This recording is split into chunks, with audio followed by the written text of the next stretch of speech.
this world is at risk of what could be called a vaccine apartheid. This looming risk comes from the obvious disproportion between the proportion of populations which are covered by vaccines on the north and the proportion in the south. This disproportion we see in the Paris Peace Forum as a big problem. So, question for both of you, starting with Tedros and then with Ngozi. Do you agree that we have to face this situation, and what would be your recommendation on how to address it from where you are on the WHO on the one side, dealing with health, and then the WTO on the other side, dealing with trade? So, Tedros, you answer first.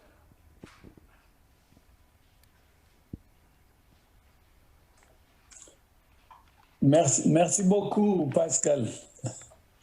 And thank you for your leadership of the Paris Peace Forum. I'm delighted to be able to participate in this very important discussion with you and my sister, Dr. Ngozi. I think I would go one step further and say not just that the world is at risk of vaccine apartheid, the world is in vaccine apartheid. As you know, high-income countries account for 15% of the world's population, but have 45% of the world's vaccines. And low and lower middle-income countries account for almost half of the world's population, but have received just 17% of the world's vaccines. So the gap is really huge. The most frustrating part is that this is not an expected situation. It happened before. We know from our experience with HIV and other diseases that without intervention, market forces exclude those with the least financial muscle. That's why WHO co-founded the Access to COVID-19 Tools Accelerator, which includes the COVAX facility, in an effort to achieve the most equitable access possible to tests, treatments, and vaccines. By the way, my sister Ngozi was chairing the ACT Accelerator, principals group. So she's still a member of that, although after she became WTO DG, she passed it over to former Prime Minister of Sweden, Carl Bildt. And I would like to use this opportunity to thank her for her leadership. So she's in both places. She helped with that and now helping from the other end. The situation is certainly more equitable than it would have been otherwise. So far, we have shipped more than 63 million doses of vaccine to 124 countries and economies. But that represents just 0.5% of the combined population of those countries and economies. The problem is not getting vaccines out of COVAX. The problem is getting them in. So COVAX works. The problem is supply. And we all know the reasons: vaccine nationalism, vaccine diplomacy, and severe supply constraints. Even now, some high-income countries are moving to vaccinate children and adolescents, while health workers, older people, and other at-risk groups around the world remain unvaccinated. The consequences are clear to see. Cases and deaths from COVID-19 globally remain at or near record highs, and new variants threaten to unravel the gains we have made. The basic problem is a lack of sharing. So the solution is more sharing. First, sharing financial resources to fully fund the ACT Accelerator, and within that, the COVAX facility, not just for vaccines, but for tests and treatments as well. And second, it's about sharing doses with COVAX, which is the fastest and most equitable way to distribute vaccines globally. And third is sharing technology, know-how, intellectual property to scale up manufacturing of vaccines. Thank you, Pascal, and back to you. Thanks very much, Tedros. So, sharing, and beefing up one of the existing instruments to facilitate, to oil the sharing, which is COVAX. Ngozi, where you are now, what's your assessment and where you sit in the World Trade Organization? Where do you see what needs to be done? Well, thank you, Pascal. I couldn't agree with my brother more. I think Tedros has really set the scene. So let me just build on what he says. First, I was very privileged to be WHO envoy on COVID-19 for Act A. So as he said, I've been privileged to be both on the WTO side and also on the WHO side somewhat. Based on that, I'll just compliment, he's talked about,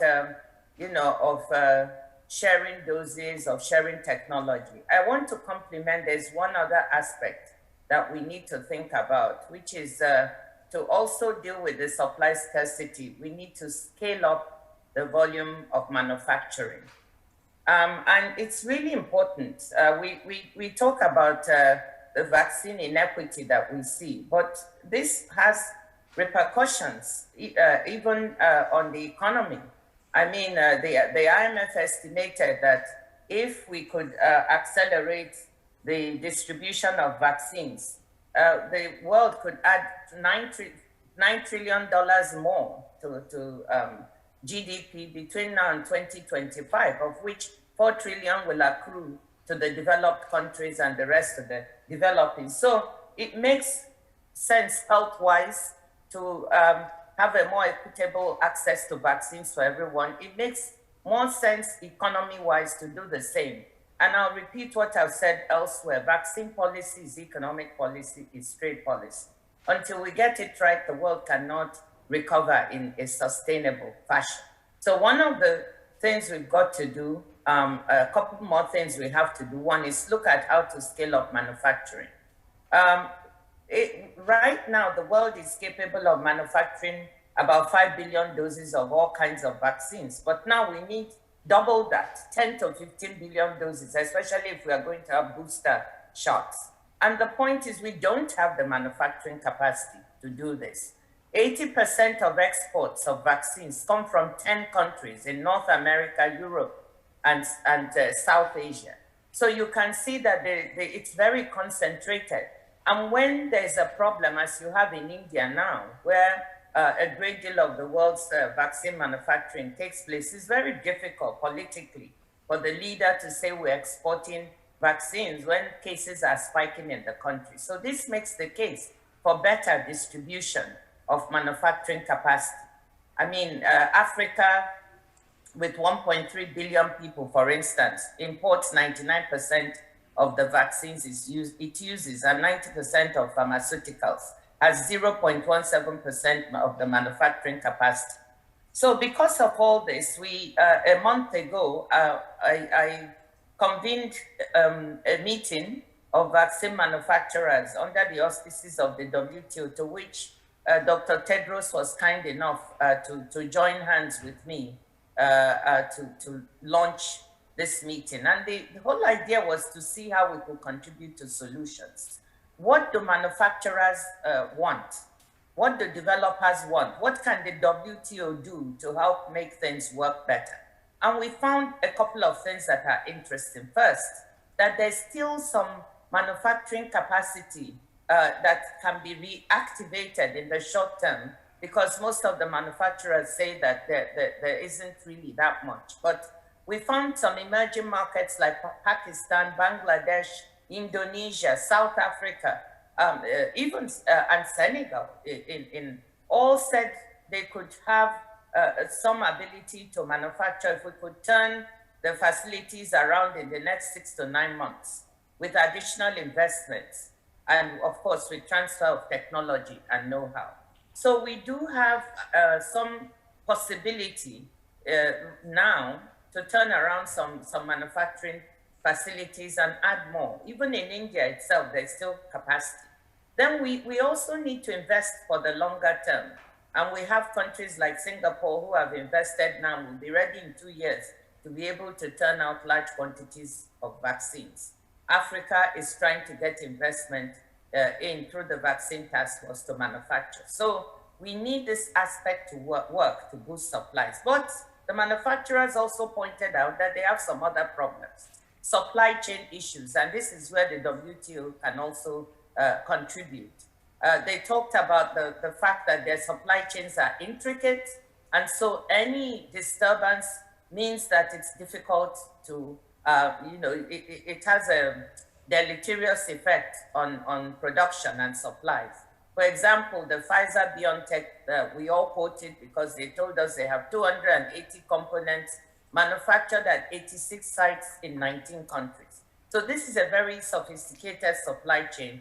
And if you have any export restrictions, so this is where WTO members must lower export restrictions, prohibitions. They must try to do facilitate customs procedures. They must try to avoid bureaucracy in order to allow these supply chains to work. And I'm happy to say we've gone from 109 export restrictions at the beginning of the pandemic down to 51, but we could do even better.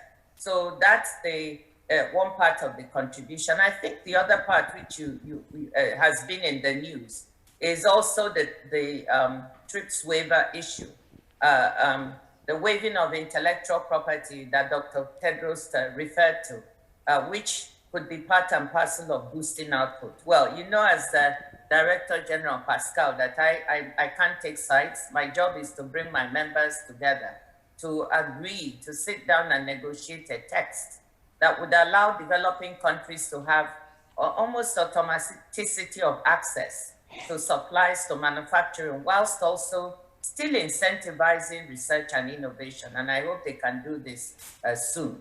So those are two particular ways that we can contribute. Thank you.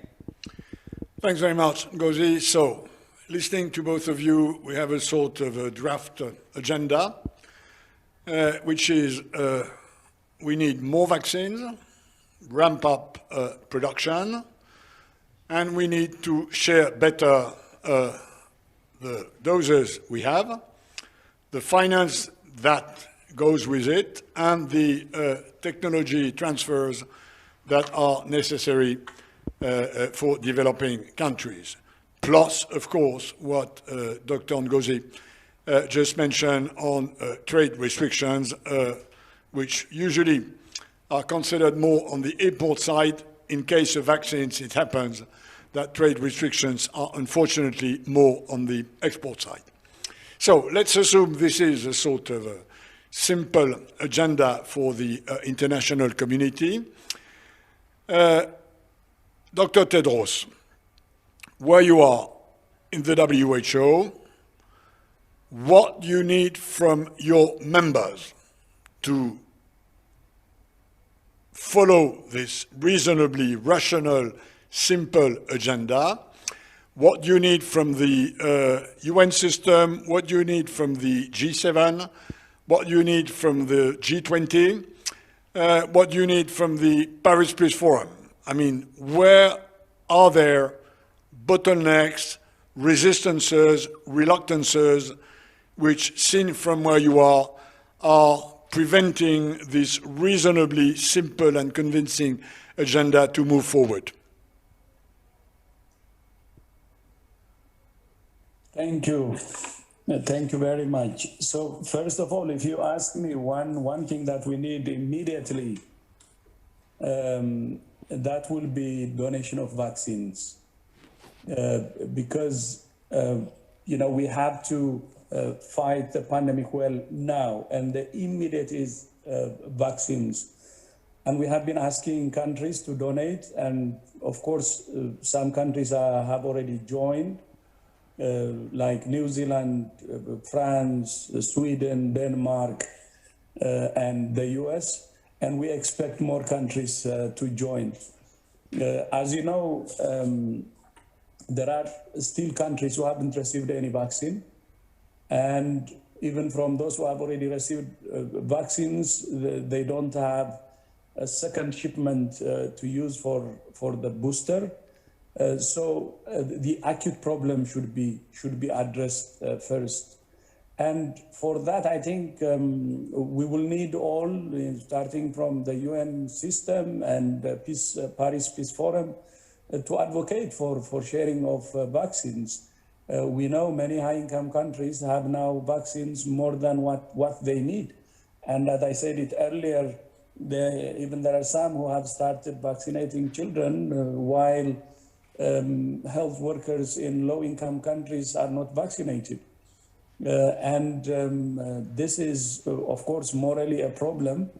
And in addition to that, even epidemiologically also, it's a problem because new variants are emerging. And unless we fight this virus aggressively in all places, we will not be able to end it.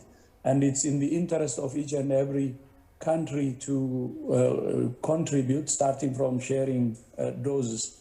So on that, I think on sharing doses, all those you have indicated could advocate. We can push, put pressure on those who can give the vaccines.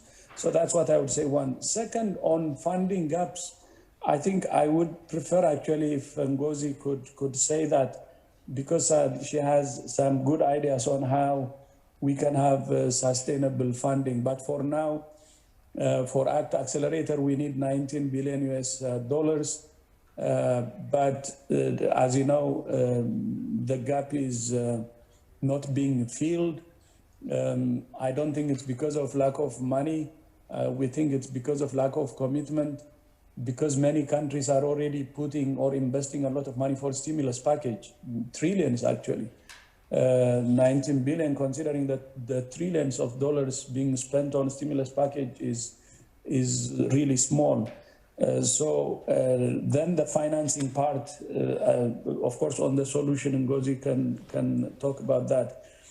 On production, I think one thing I would like to say on the production is, of course, we say technology transfer, IP waiver, and other, but especially the IP waiver is a very sensitive issue. And the private sector, doesn't take it lightly. But from WHO side, we're not saying the manufacturers or the developers should not be incentivized. What we're proposing is actually IP waiver, but at the same time, the high-income countries can give incentives to the manufacturers or to the developers because they have done really well by producing vaccines in just a year. And we really appreciate that. And we don't take that for granted. But at the same time, we're in a crisis, and the crisis needs waivers like IP waiver. And the manufacturers should also understand that and cooperate. And as long as they get incentives or support from high-income countries, they should agree to the IP waiver. As you know, this is unprecedented. We're in a serious crisis. This type of pandemic has never happened in the last 100 years. And if we cannot use the IP waiver now, when do we use it? So as global citizens, we need to have the same position on this, and everybody should contribute actually in pushing forward. So the issue that I'm trying to underline is IP waiver from the manufacturer's side. They should see it positively because it's for the well-being of the whole world. But on the other hand, the high-income countries should contribute or give incentives to make it happen. Because the solution is in their hands. But there is one thing I would like to say finally. I don't want to miss that. While focusing on vaccines, I think everybody should work towards implementing very strong public health measures. We should not depend just on vaccines only. We should do all actually. And when we ask for vaccines, we're not saying that will bring all the solutions. When we advocate for vaccines, we should also advocate for the implementation of public health measures. And governments have responsibility, other stakeholders have responsibility, and citizens have a responsibility. And the public health measures, masks, hand hygiene, physical distancing, are actually important to observe whether, in countries where the situation is improving or the situation is deteriorating. So thank you so much, and back to you, Pascal. Thanks, Tedros. I have one more question for you on this IP waiver issue, on which I understand Ngozi has to remain neutral because WTO members may not agree, and this puts the DG in a difficult spot.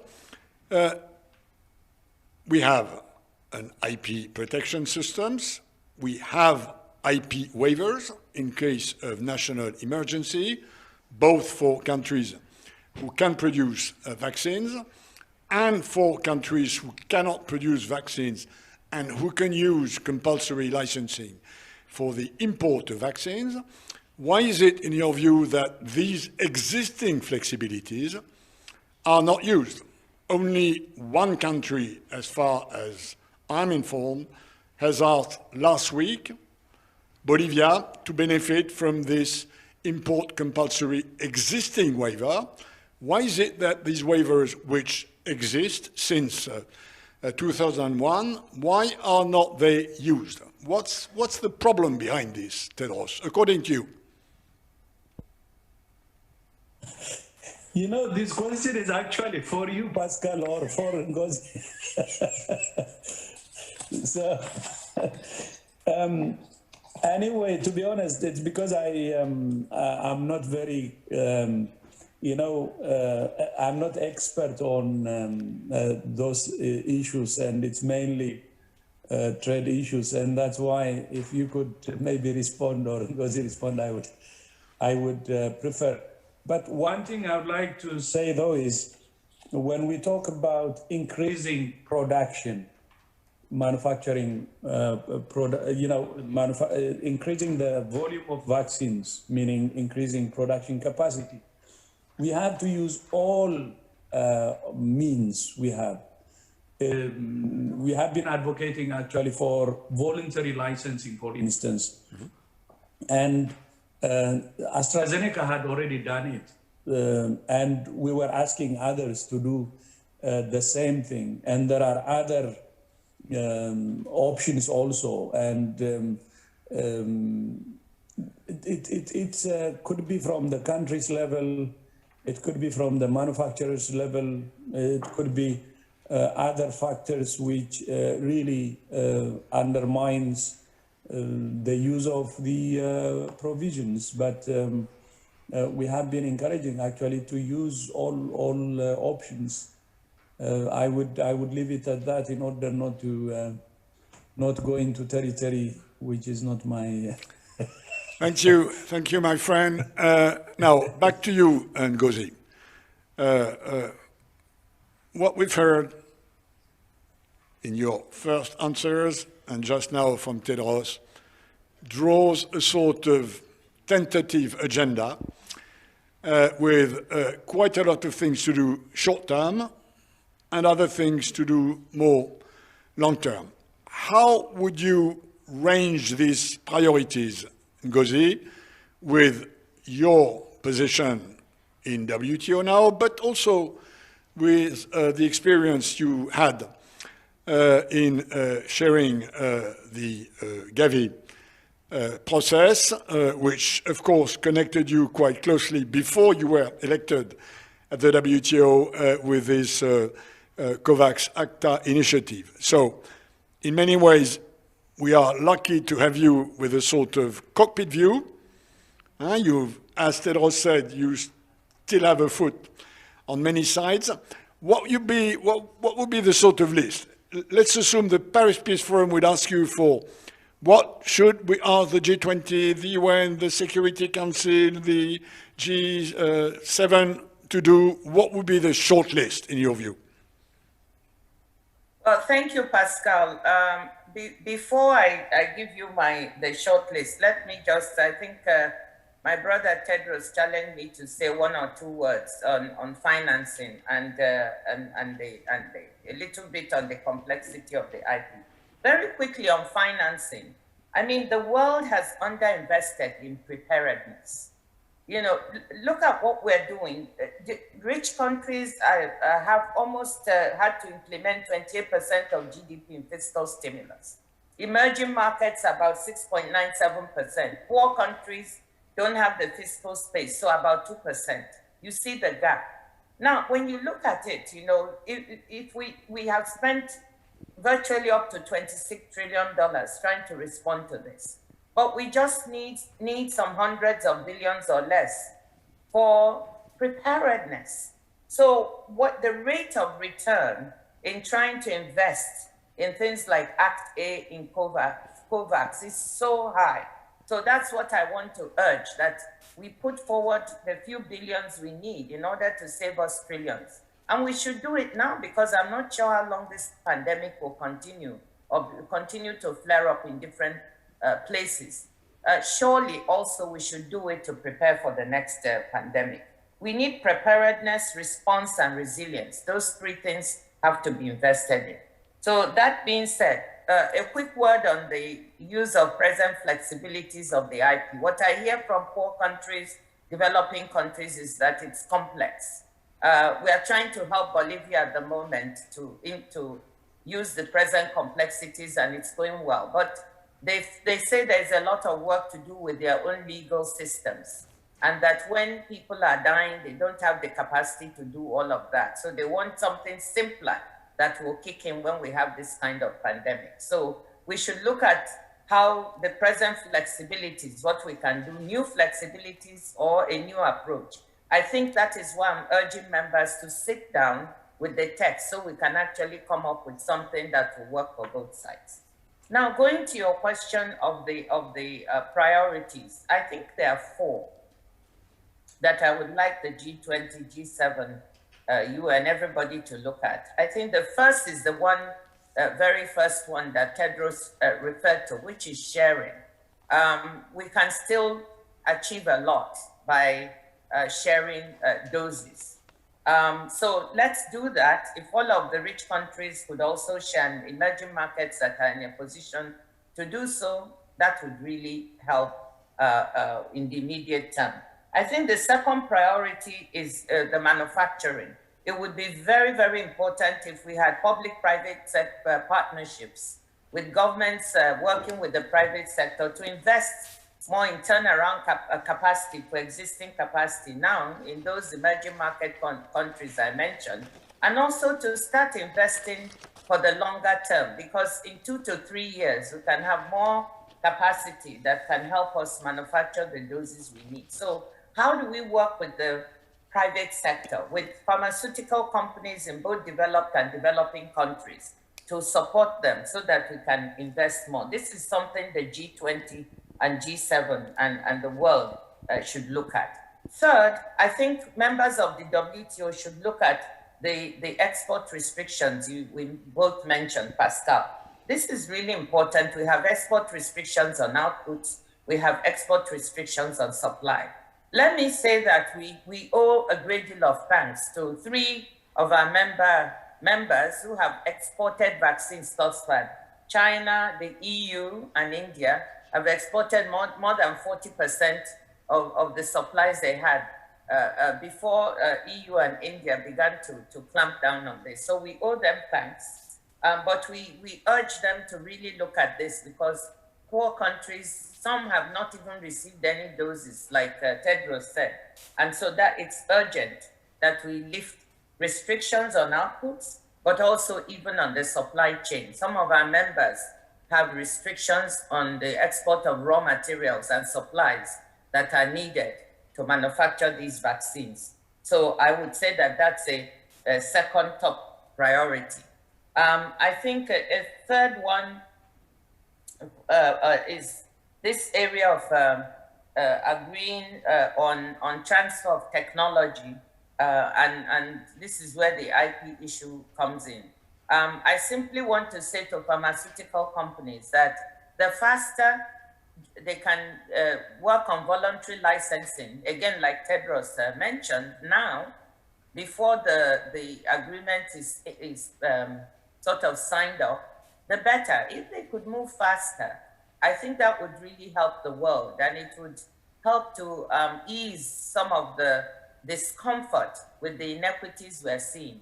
And then finally, our members, many of whom are in the G20 and the G7, we need to sit down at the negotiating table and actually look at text. People are dying. The faster we can sit down around text, the better. And I feel, Pascal, that we really can come to a sensible agreement that will serve the concerns, meet the concerns of both sides. So those are my 4 priorities. Thank you.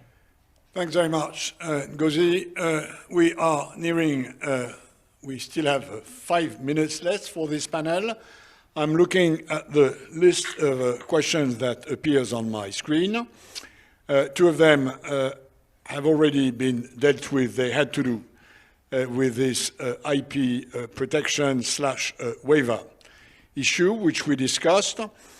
I have 2 other questions which I see on my screen, and I will ask both of you to address them in your final answers. One has to do with South-South cooperation.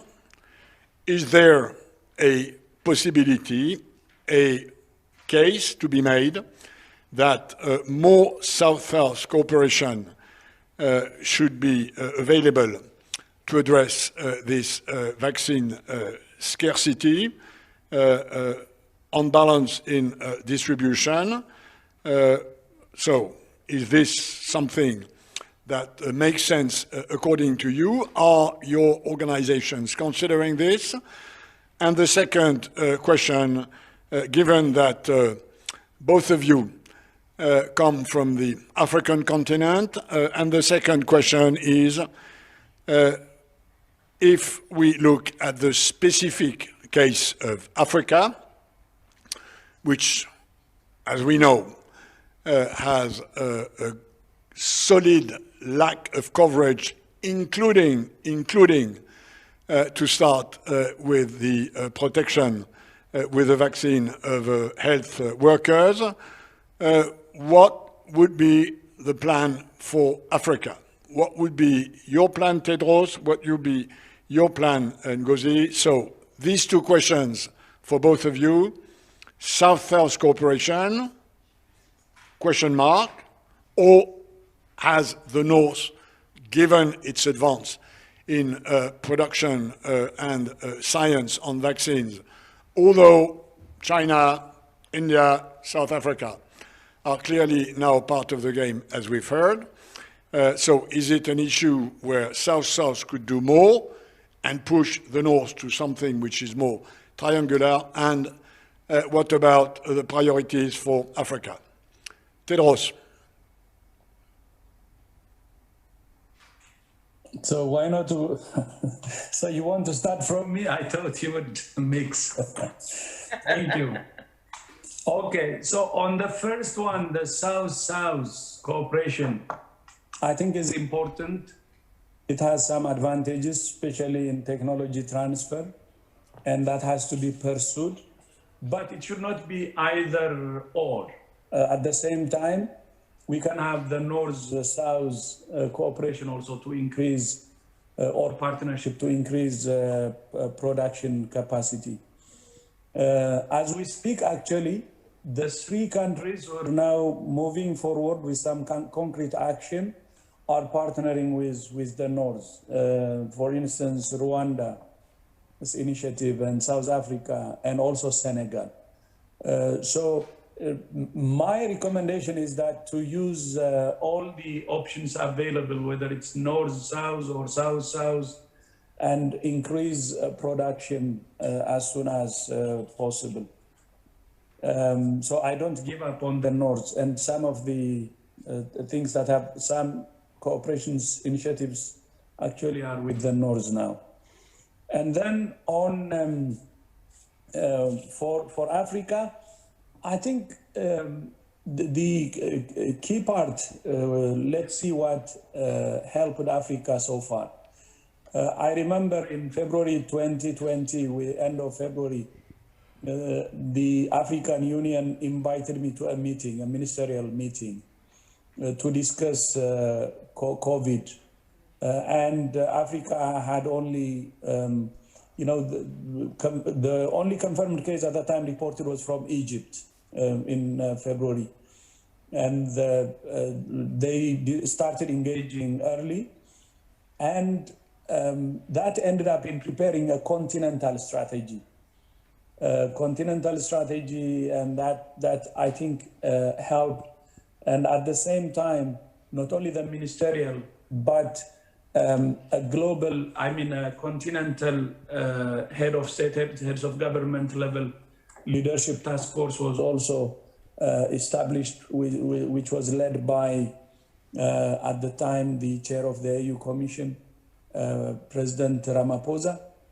And I know Ngozi was also a special envoy for President Ramaphosa. She was WHO's envoy at the same time, Africa Union's envoy through President Ramaphosa. And then not only the continental strategy, but they then established a platform for procurement.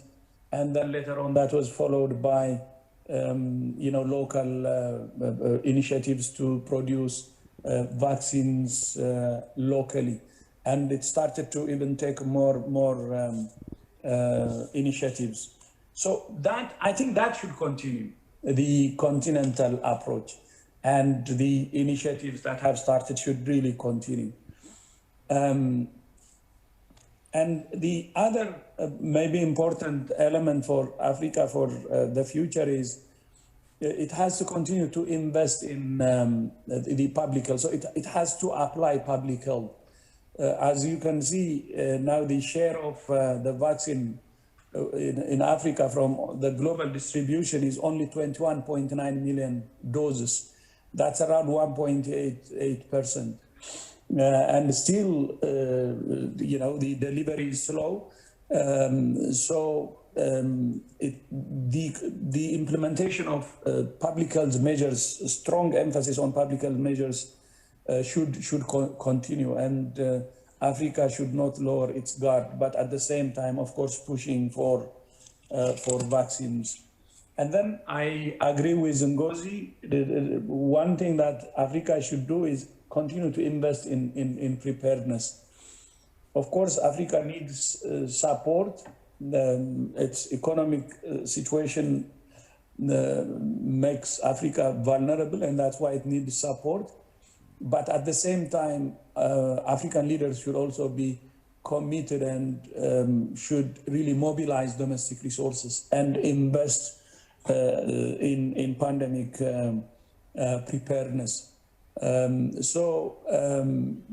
These are the issues I would like to raise in terms of what can be done. And then with what you have said, the South-South cooperation or North-South, the manufacturing capacity should be put as part of a pandemic preparedness, not only to increase production now, but I think for the future, Africa should have its own capability in producing vaccines. And whatever that's being established now in terms of manufacturing capacity, the three countries I indicated or others, they should see it in relation to long-term solutions that it can bring to emergency preparedness, and they should link it use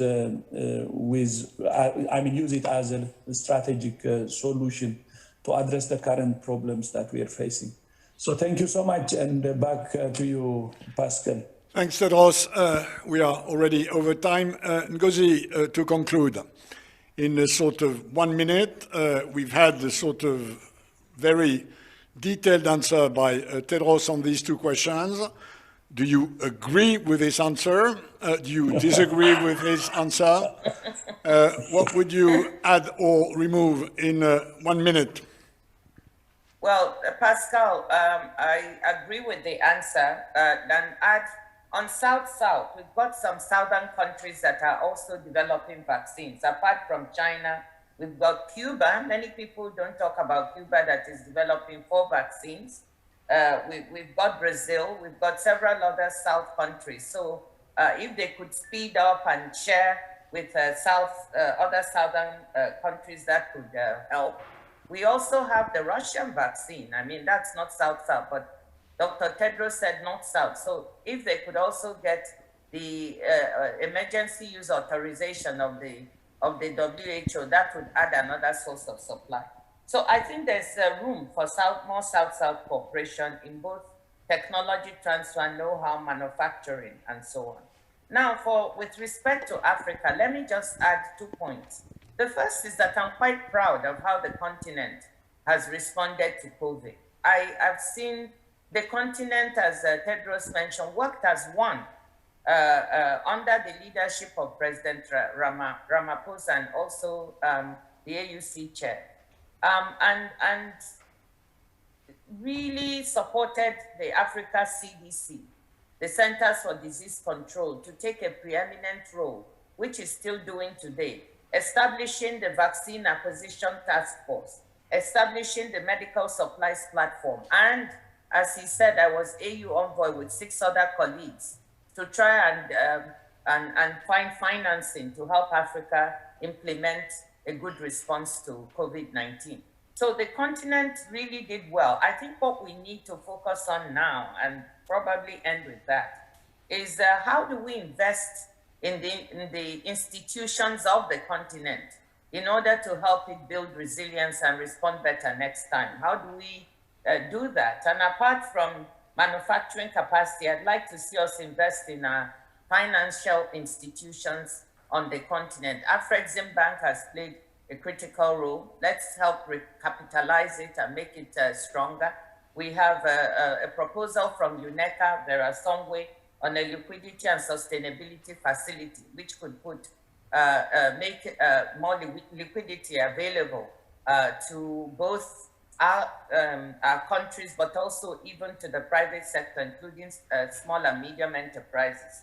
So these are areas where let Africa have its stronger financing, its stronger health system, its one Africa approach to solving these problems. And I think we will go from strength to strength. Thank you. Thanks very much. Time to conclude. To thank both of you for this very action-oriented basket of proposals. This is, as you know, the spirit of the Paris Peace Forum. So we will take from what you've said enough, I believe, to try and make things move forward. Thanks a lot to both of you, and over now for the second panel. Bye, my friends. Hope to see you soon, as physically as possible. Thank you. Bye. Bye.